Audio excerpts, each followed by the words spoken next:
Siapa yang ingin terbebas dari fitnah kubur, maka mestilah melazimkan 4 perkara dan menjauhkan 4 perkara. Assalamualaikum warahmatullahi wabarakatuh. Innal hamdalillah wassalatu wassalamu ala Rasulillah wa ala alihi wa sahbihi wa mawalah. Ashhadu an la ilaha illallah wahdahu la syarika lah wa ashhadu anna Muhammadan abduhu wa rasuluh. Allahumma salli wa sallim ala sayyidina wa nabiyyina Muhammad al-fatihi lima ughliq wal khatimi lima sabaq wan nasiril haqqi bil haqq wal hadi ila siratikal mustaqim wa ala alihi wa ashabihi haqqa qadrihi wa miqdarihil azim. Radina billahi rabba wa bi islami dina wa bi Muhammadin nabiyyan wa rasulah. Allahumma inna nas'aluka fahman nabiyyin wa hifzal mursalin wa ilhamal malaikatil muqarribin. Pengurus masjid yang saya hormati dan kita muliakan bersama, Bapak dan Ibu jamaah sekalian, mudah-mudahan kita semuanya dalam keadaan sehat walafiat. Alhamdulillah, kita tidak lupa bersyukur kepada Allah Ta'ala. Allah masih berikan kita umur yang panjang sehingga kita sudah berada di tanggal 26 Zulhijjah, ya, di akhir tahun. Mudah-mudahan kita bisa mengevaluasi di akhir tahun ini tentang masa-masa yang sudah berlalu, bahwa waktu yang sudah berlalu itu tidak bisa kita kejar lagi. Itu merupakan sejarah, tinggal sejarah dalam hidup kita, dan itu akan menjadi buah cerita untuk di masa yang akan datang. Kita berselawat kepada Rasulullah Muhammad. Allahumma salli ala sayyidina Muhammad. Bapak Ibu jamaah yang dimuliakan Allah, insyaallah nanti untuk peringatan tahun baru Islamnya itu akan dikupas oleh Ustadz Haji Saifullah. Beliau itu adalah Imam Masjid Ar-Rahman, Pak Imam. Jadi kalau ada Bapak Ibu pergi ke Jalan Paus, ada bakso Pak Imam, itu beliau, ya, sebelah kanan. Sekalian iklan untuk beliau. miso Pak Imam, ya. Bapak Ibu, di akhir tahun ini saya akan mengajak Bapak Ibu untuk muhasabah saja. Maka bab yang akan kita bahas pada kali ini adalah babul azabil qabri wa syiddatihi. Bab tentang azab kubur dan berat dan sulitnya ketika kita memasuki alam kubur, tentang proses kematian kita. Bismillahirrahmanirrahim. Innal abdal mu'mini idza kana fi iqbali minal akhirati wa in qata'a minad dunya nazalat ilaihil malaikatu baydun wujuhuhum. Sesungguhnya seorang hamba yang beriman, apabila sudah datang masanya dia akan memasuki akhirat dan dia akan memutuskan kehidupan dunianya, maka turunlah kepadanya seorang malaikat. Baydun wujuhuhum, malaikat yang putih wajahnya. Kasyamsi, wajahnya itu bersinar bagaikan matahari. Wa ma'ahum kafnun minal jannati, malaikat itu akan membawa sebuah kapan daripada surga, dan kapan itu akan diberi wangi-wangian daripada aroma surga. Fayajlisu muddal basari, kemudian malaikat itu akan duduk di hadapannya. Ini bukan malaikat maut nih Pak. Ada seorang malaikat yang akan datang kepada kita. Dia akan membawa sebuah kain kapan yang malaikat ini wajahnya putih berseri-seri, ya, bersinar. Kemudian dia duduk di hadapan kita. Thumma yaji'u malakul mauti hatta yajlisa 'inda ra'sihi fayaqulu. Kemudian datanglah malaikat maut, dan malaikat maut ini akan duduk di bagian kepala kita.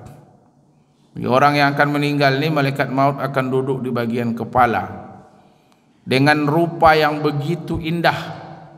Malaikat maut akan datang dalam bentuk dan rupa yang begitu menawan. Fayaqulu, kemudian malaikat itu berkata dengan suara yang lembut, ayyatuhan nafsul mutmainnah, ukhruji ila maghfiratillahi wa ridwanihi. Kemudian malaikat itu akan berkata, wahai jiwa yang tenang, keluarlah engkau menuju ampunan dari Allah dan keridaannya.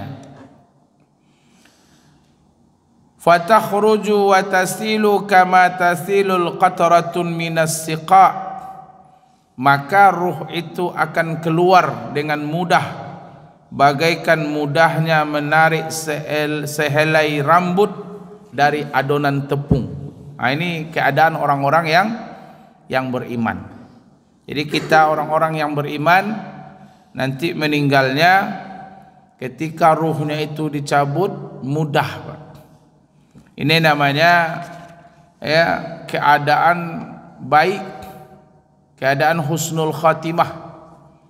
Ada banyak tanda-tanda orang itu husnul khatimah. Di antaranya bahwa di akhir hayatnya itu dia mampu mengucapkan la ilaha illallah. Man kana akhirul kalamihi la ilaha illallah dakhalal jannah.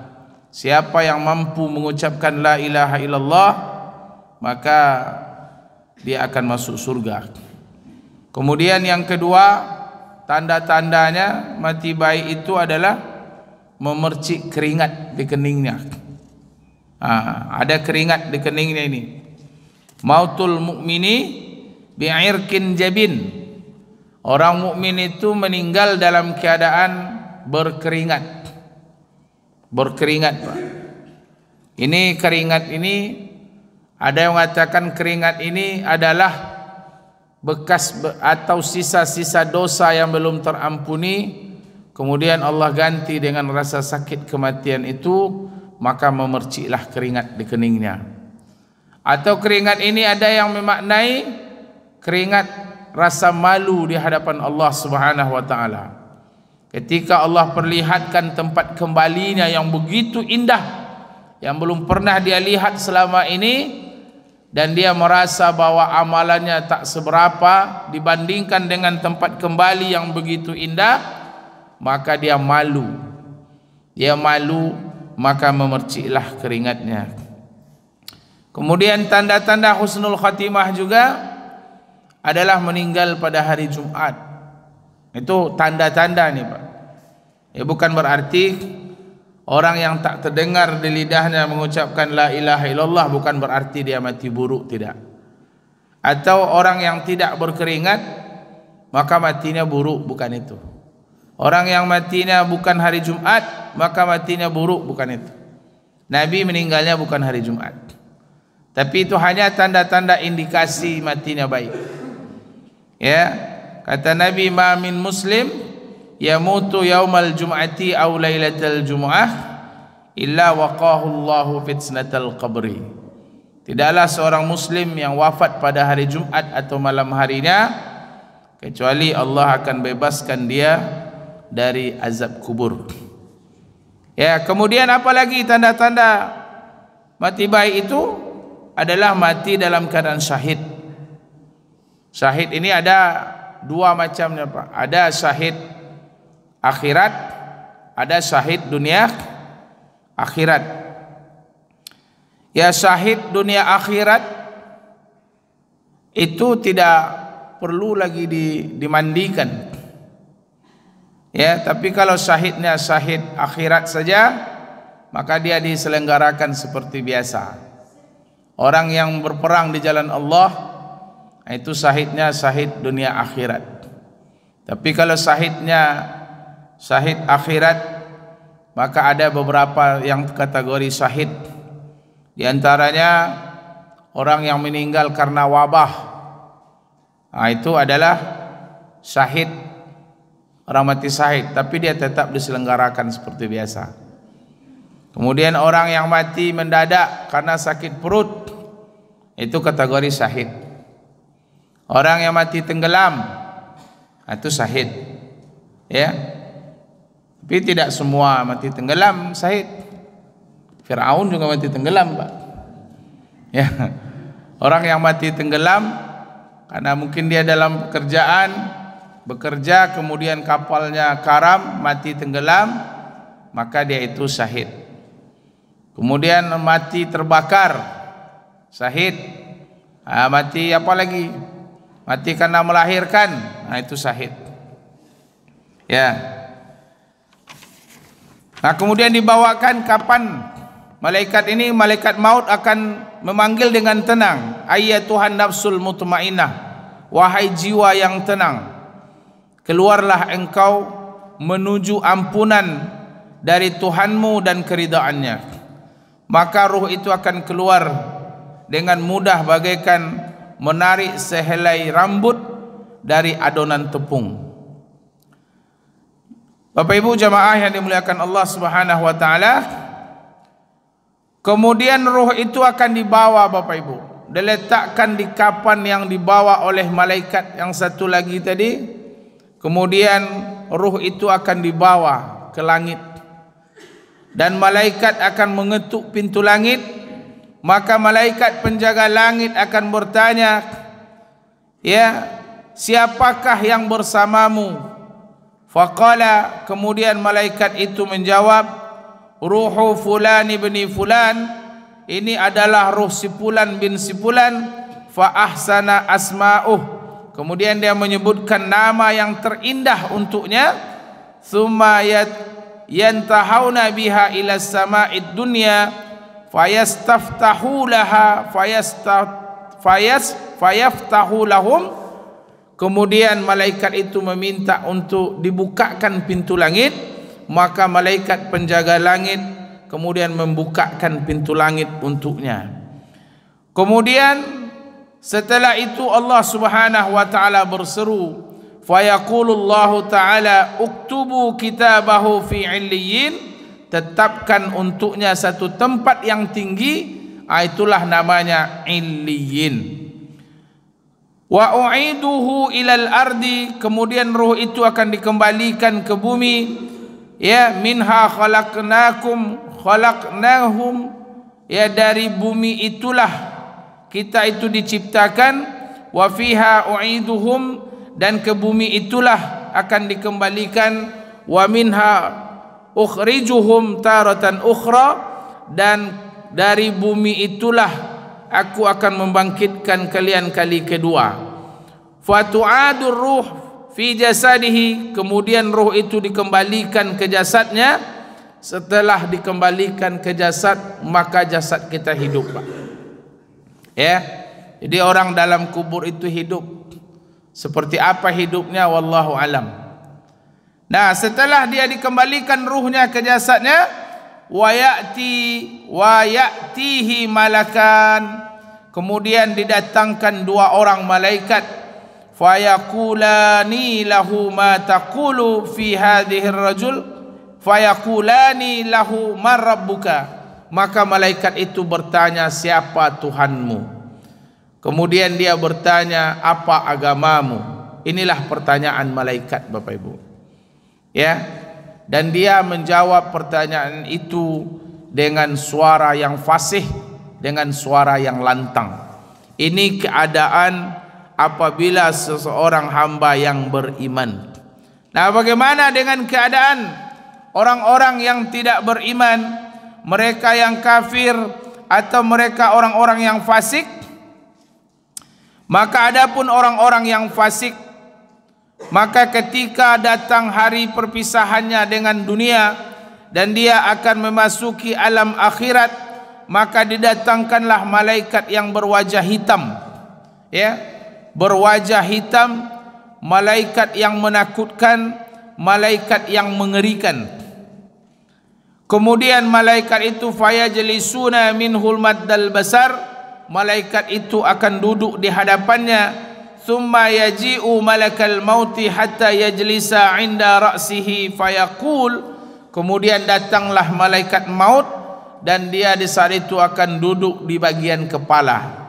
Dan malaikat yang datang pertama itu akan membawa semacam tampan. Yang ditampan itu ada bara-bara dari neraka. Kemudian dicabutlah roh itu dengan kasar bagaikan menarik sebatang pohon yang berduri di dalam tubuh kita, Pak. Ditarik, Pak, bagaikan menarik sebatang pohon yang berduri. Kemudian roh itu diletakkan di atas bara-bara neraka ini, bagaikan meletakkan satu ekor ikan yang panas di atas ikan yang basah di atas minyak yang panas. Bagaimana meletakkan ikan basah? Bagi ibu-ibu yang pernah menggoreng ikan yang basah kemudian diletakkan di minyak yang panas, kira-kira seperti itulah ruh orang-orang kafir, orang-orang fasik ketika dicabut oleh malaikat maut.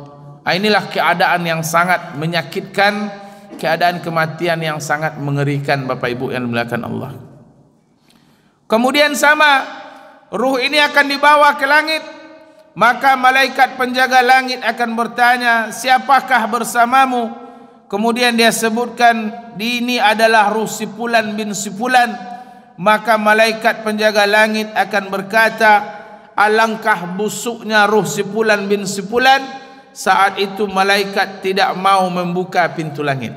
Jadi tidak ada malaikat yang mau membuka pintu langit. Di saat itulah Allah berseru. Apa kata Allah Subhanahu wa taala? Tetapkan, waktubu 'alaiha kitaban, tetapkan baginya satu tempat yang hina, itulah tempat namanya Sijjiyin. Jadi ruh orang beriman letaknya di Illiyin. Kalau orang-orang fasik, orang-orang kafir, letaknya adalah di Sijjiyin, tempat yang rendah, tempat yang hina. Nah, kemudian ruh itu pun dikembalikan ke bumi, kemudian dikembalikan ke jasadnya. Saat itu didatangkanlah dua orang malaikat, sama dengan keadaan pertama. Malaikat akan bertanya, ma rabbuka. Pertanyaannya sama, Bapak Ibu. Ma rabbuka. Maka dia akan menjawab, fayaqulu hahu la adri. Maka dia menjawab dengan gagap. Hahu itu adalah gagap. La adri, saya tidak tahu. Kemudian malaikat lanjutkan bertanya, fayaqulu fayaqulani lahu ma taqulu fi hadhihi ar-rajul alladhi yab'atha fikum. Bagaimana menurutmu seorang laki-laki yang pernah diutus kepadamu, yang sudah menyampaikan risalah, siapakah nabi dan rasulmu? Fayaqulu hahu la adri. Maka dia menjawab, saya tidak tahu. Fayunadi munadin minas sama. Maka datanglah seruan dari langit, kadzaba abdi, hambaku sudah mendustaiku. Fafrasulahu minan nar. Maka ambilkan tempat tidur darinya, untuknya daripada neraka. Waftahu lahu baban ilan nar. Dan dibukakan baginya itu pintu-pintu neraka. Ini keadaan Bapak Ibu jamaah yang dimuliakan Allah bagi orang yang fasik dan orang yang kafir.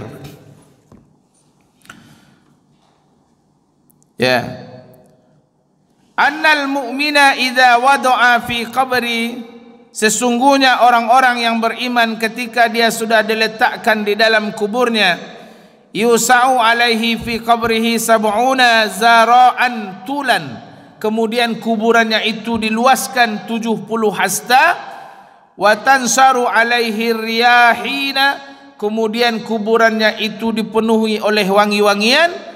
kemudian wa yastaru bil hariri fa in kana ma'ahu syai'in minal Qur'an kafahu nurahu. Kemudian kuburannya itu akan disinari oleh cahaya. Apabila orang beriman itu ada yang hafal Quran, maka Quran itulah yang akan menyinari kuburannya.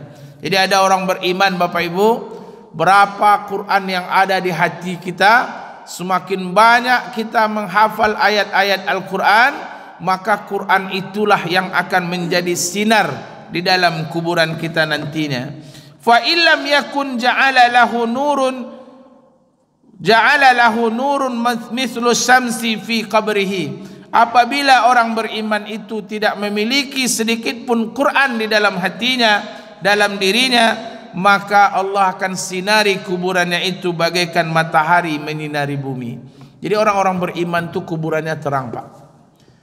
Ya, kalau dia hafiz Quran, maka kuburannya jauh lebih terang. Kalau dia tidak hafiz Quran, maka kuburannya tetap terang, karena dia adalah orang-orang yang beriman. Tanama wa la yuqadhuha illa ahabba ahlaha ilaiha. Kemudian dia akan tidur senyenyak-nyenyaknya sampai dia merasakan tidur yang tidak pernah puas. Fataqumu min naumiha ka'annaha lam tasba' minhu. Ketika dia nanti dibangunkan, dia merasa tidurnya hanya bagaikan tidur semalam saja. Dia tidur tidak puas, seolah-olah hanya baru tidur semalam, tidak sampai semalam.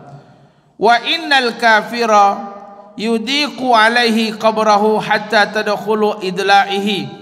Adapun orang-orang kafir ketika diletakkan di dalam kuburnya, maka kuburannya itu akan disempitkan hatta tadkhula idla'uhu fi jawfihi, sehingga sampai masuk tulang-tulang rusuknya ke dalam jaufah itu, ke dalam lambungnya. Jadi remuk tulang rusuknya itu, Pak.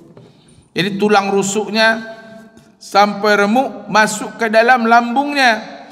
Wa yursalu alaihi hayatun ka amsali a'naqil baghti. Kemudian akan datang seekor ular sebesar leher onta. Ini adalah azab kubur, Pak. Pertama sempit, yang kedua datang ular sebesar leher onta. Pernah Bapak Ibu melihat ular sebesar leher onta? Leher onta itu sebesar paha lah, Bapak Ibu, ya. Fayakulanna lahmahu hatta la yazrana ala azmihi lahman. Maka ular itu akan menggigit dagingnya, akan memakan dagingnya, dan meremukkan tulang-tulangnya. Fatarsilu lahu malaikatal azab. Kemudian dia akan didatangi oleh malaikat azab. Summun bukmun umyun, malaikat yang bisu, malaikat yang tuli, dan malaikat yang buta. Ma'ahum maqami'u min hadidin. Malaikat itu membawa sebuah besi, maka dia akan memukulkan besi itu kepada ahli kubur. La yasma'una sautahu, dan malaikat itu tidak akan mendengar jeritannya, karena dia adalah malaikat yang tuli. Dan malaikat ini tidak ada kasihan sedikit pun. Wala yabsiruna, karena malaikat itu tidak melihat. Dia adalah malaikat yang buta, dan dia adalah malaikat yang bisu. Fata'ridu alaihin nar bukratan wa asyian, dan dia selalu akan mengazab siang, mulai dari pagi sampai petang. Begitulah setiap hari, Bapak Ibu. Ya, ini adalah fitnah kubur, azab kubur. Pertama, azab kubur itu adalah gelap, Pak. Gelap yang belum pernah kita lihat sama sekali. Yang kedua, sempit. Sempitnya azab kubur itu sampai meremukkan tulang rusuk. Kalau dalam kitab Fawaid, hatta takhtalifa idla'ih, sampai bersilang tulang rusuknya. Ya, kalau di sini bahasanya sampai tulang rusuk itu masuk ke dalam lambung, berarti ya hancur, Pak, saking sempitnya. Kemudian didatangi seekor ular. Ular ini namanya Suja'ul Aqra. Suja'ul Aqra itu ular yang hitam, matanya menyala bagaikan bara api, kemudian taringnya tajam bagaikan besi. Kemudian didatangi malaikat yang bisu, tuli dan buta. Kita kalau jumpa sama orang, dia bisu, dia tuli, dia buta, Pak. Itu inyo jeung kemanangnya, Pak. Apapun yang kita sampaikan, dia tidak mendengar. Kita maupun kita bergerak, dia tidak melihat. Maka dia akan berbuat semau hati. Malaikat ini akan membawa sebuah besi, dan besi inilah yang dipukulkan kepada ahli kubur. Itu terjadi pagi sampai petang, setiap hari sampai terjadinya hari kiamat. Ini adalah azab kubur. Faqala al-faqih rahimahullah, berkata Imam Abu Laits, ini al-faqih ini Imam Abu Laits, man arada an yanju min azabil qabri fa alaihi an yulazima arba'atun asya wa yajtanibu arba'atan asya. Siapa yang ingin terbebas dari fitnah kubur, maka mestilah melazimkan 4 perkara dan menjauhkan 4 perkara. Ya, ini yang kita mesti evaluasi, Bapak Ibu. Di akhir tahun, mari kita lazimkan 4 perkara ini dan jauhkanlah 4 perkara agar terbebas kita dari azab kubur. Ya, kuburan itu Bapak Ibu, ya bentuknya cuman biasa-biasa, Pak. Tapi di dalam itu penuh hiruk pikuk manusia, Pak. Bahkan ada riwayat orang-orang dalam kubur itu masih mendengar setiap orang yang menziarahinya. Ini kata Ibnu Qayyim dalam kitab Ar-Ruh. Jadi setiap orang yang menziarahinya dia tahu. Makanya dalam sebuah hadis kata Nabi, innallaha ta'ala karraha lakumul arba'ah. Allah sangat membenci 4 golongan manusia. Yang pertama, al-abatha fis shalah, orang yang suka bermain-main dalam solat. Dia solat sambil bermain-main. Model anak-anak tadi main, ya ribut di belakang. Jadi ada orang tua masih suka bergalui-galui sembahyang. Menggelitik-gelitik kaki, awaklah tua. Kalau ada risiko apa-apa yang bergalui, jangan galui. Allah benci kepada orang yang suka memain-mainkan solatnya atau bermain-main. Yang kedua, wal-lagwi fil qiraah, orang yang mengolok-olokkan qiraat, mengolok-olokkan baca Quran. Dia jadikan Quran itu sebagai bahan olok-olok. Dulu kita pernah dihebohkan, ada orang baca Quran dibawanya langgam Jawa. Ada orang baca Quran dibawanya langgam dangdut. Itu mengolok-olok. Ya, mengolok-olok. Pada Quran itu adalah kalam Allah Subhanahu wa taala. Apalagi ada orang mengatakan, ya Al-Quran itu kalamnya Rasulullah. Qala Rasulullah sallallahu alaihi wasallam fil Qur'anil Karim. Itu mengolok-olok namanya itu, Pak. Ya, bahwa dalam Quran itu tidak ada satupun perkataan Rasulullah. Dalam Quran ketika Nabi disuruh Iqra, bacalah hai Muhammad, Nabi sudah mengatakan wa ma ana biqari'in, saya tidak pandai membaca. Jadi kenapa diangkat Nabi yang tidak pandai tulis baca? Supaya umat ini yakin bahwa itu bukan bahasa Rasulullah sallallahu alaihi wasallam. Karena Nabi itu bukan orang sastrawan, Nabi itu bukan seorang penulis, ya. Beliau tak pandai menulis dan membaca. Makanya dituntun, disampaikan oleh Jibril, Iqra bismi rabbikal ladzi khalaq. Sekarang ada orang mengatakan bahwa berkata Rasulullah di dalam Quranul Karim itu melolok namanya, Pak. Allah sangat membenci kepada orang yang mengolok-olokkan Al-Quran. Wa rafasa fi siyam. Yang ketiga, Allah benci kepada orang yang suka berkata kotor saat berpuasa. Wa rafasa fi siyam. Dia suka bicara kotor padahal dia sedang berpuasa. Ya. Nah, ini yang keempat, wa dhahaka 'indal maqabir. Orang yang suka tertawa terbahak-bahak di samping kuburan. Itu kita tidak boleh tertawa terbahak-bahak kalau di dekat kubur, Pak. Jadi kalau di kubur itu banyaklah mengingat, merenung atau berkirim doa kepada ahli kubur. Jangan bergurau-gurau di atas kuburan. Ini sambil ngantar jenazah, kadang-kadang sambil menunggu orang sedang mengubur, bapak tu duduk di atas kuburan orang lain, rokok-rokok situ, tu ketawa pula besar-besar situ, Pak. Itu tidak boleh, Pak. Ya, ini hadisnya sahih.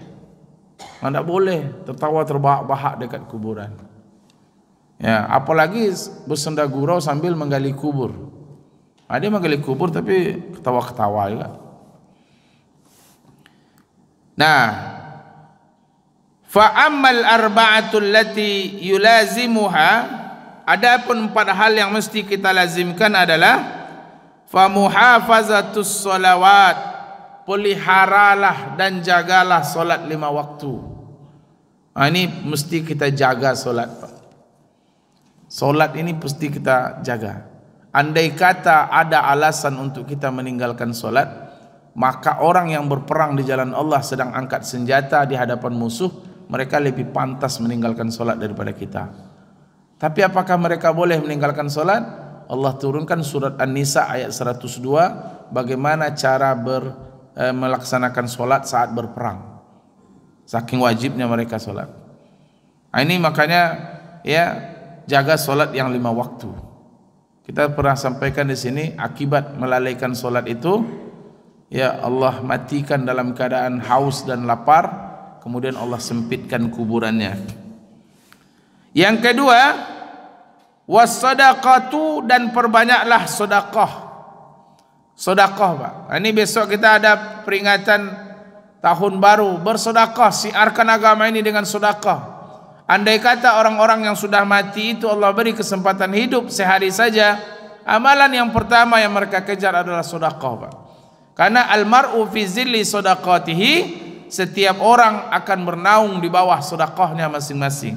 Semakin banyak sedekahnya di dunia, maka semakin kuatlah tempat dia bernaung. Yang ketiga, wa qiraatul Quran, perbanyaklah membaca Al-Quran. Sesungguhnya Al-Quran itu akan menyinari kuburannya, ya, akan menyinari dan menerangi kuburannya. Ini perbanyak baca Quran, Pak. Hari Jumat baca surah Yasin, baca Al-Kahfi. Man qara'a surat Al-Kahfi fi yaumal jum'ati fa'adahu bainal jum'ataini. Siapa yang membaca surah Al-Kahfi pada hari Jumat, maka Allah akan sinari dia sampai Jumat berikutnya.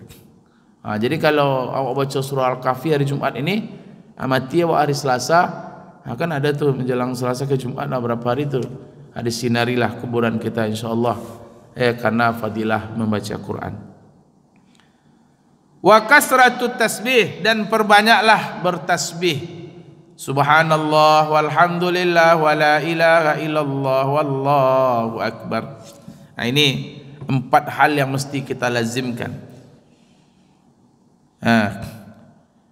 Fa inna hadhil asya tadi'ul qabra wa tawasi'uhu. Sesungguhnya hal-hal yang 4 perkara ini akan menyinari kuburannya dan melapangkan kuburannya.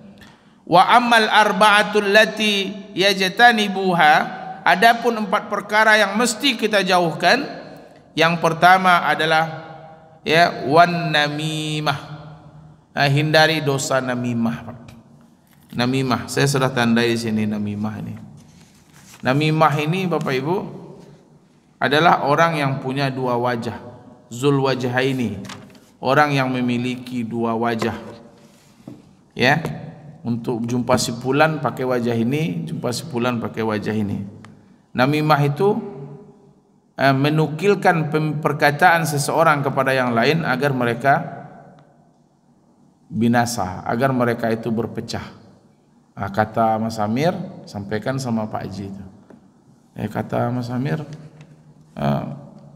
Bapak sering tak ke masjid. Kenapa Bapak tak ke masjid? Itu aja cerita Mas Amir di masjid. Saya dengar, saya bukan ngadu-ngadu Bapak, enggak ya, tapi beliau bilang kayak gitu. Itu sampaikan pula sama Mas Amir. Kata Bapak itu selagi Mas juga ketua, dia enggak mau ke masjid. Tanya. Masa iya itu kata, iya itu katanya. Saya bukan ngadu-ngadu, enggak. Jadi ada yang perlu kita sampaikan, ada yang tidak, Pak. Walaupun kita disuruh menyampaikannya, apabila itu akan membuat perpecahan, jangan sampaikan. Tolong bilang sama dia ya, saya tidak terima kata-katanya kemarin. Tolong kau bilang sama dia tuh, sampaikan kata-kata saya ini. Kalau dia memang tak senang, saya tunggu nanti di lapangan poli belakang. Itu nanti kita sampaikan. Kata Bapak tuh dia tidak senang sama ibu. Kalau memang ibu tidak senang juga, turutlah dia lapangan poli. Itu namimah namanya itu, Pak. Jangan, ada yang patut disampaikan, ada yang tidak. Nah, orang diazab dalam kubur itu pertama sebabnya adalah dosa namimah. Yang kedua, wal bauli, buang air yang tidak beristinja. Buang air yang tidak beristinja. Ini kita laki-laki, bapak-bapak hati-hati nih, Pak. Kalau buang air itu coba di tempat yang ada air untuk beristinja. Kalau di situ tak ada air, siapkan alat istinja seperti batu. Kalau batu tak ada, air tak ada, cari benda yang bisa beristinja apabila memenuhi 4 syarat. Yang pertama, dari benda yang suci. Yang kedua, bisa mengangkat najis dengan cara diusap seperti tisu. Maka di situ plastik tak bisa, kaca tak bisa. Yang ketiga, jangan beristinja dengan benda yang dihormati dan dimuliakan seperti suhuf, seperti sisa-sisa makanan tak boleh, atau dengan tulang juga tidak boleh, karena tulang itu adalah makanan bangsa jin. Yang keempat, beristinja selain dengan air atau dengan batu apabila najis itu belum kering. Kalau najis itu sudah kering, maka wajib beristinja dengan air. Contoh, karena sibuk kita cari air, cari batu, akhirnya sudah kering kotoran kita, maka wajib beristinja dengan air. Kemudian yang keempat, yang ketiga, wal khiyanah. Orang yang sering berkhianat ketika diberi amanah, itu berat azabnya di kubur. Orang-orang yang suka berkhianat ketika dia diberi amanah, dia berkhianat. Kemudian fal kadzabu wal kadzabu, kemudian orang yang suka berdusta. Maka ini Bapak Ibu, 4 hal yang mesti kita lazimkan, 4 hal yang mesti kita jauhkan. Mudah-mudahan dengan melazimkan 4 amalan ini, pertama jaga solat 5 waktu, perbanyak sedekah, perbanyak baca Quran, dan perbanyaklah bertasbih. Dan 4 hal yang mesti kita jauhkan, pertama hindari dosa namimah, hindari buang air yang tidak beristinja, kemudian berkhianat dan berdusta. Mudah-mudahan Allah bebaskan kita dari fitnah kubur. Amin. Amin ya rabbal alamin. Subhanakallahumma wa bihamdika, nashhadu an la ilaha illa anta, nastaghfiruka wa natubu ilaik. Assalamualaikum warahmatullahi wabarakatuh.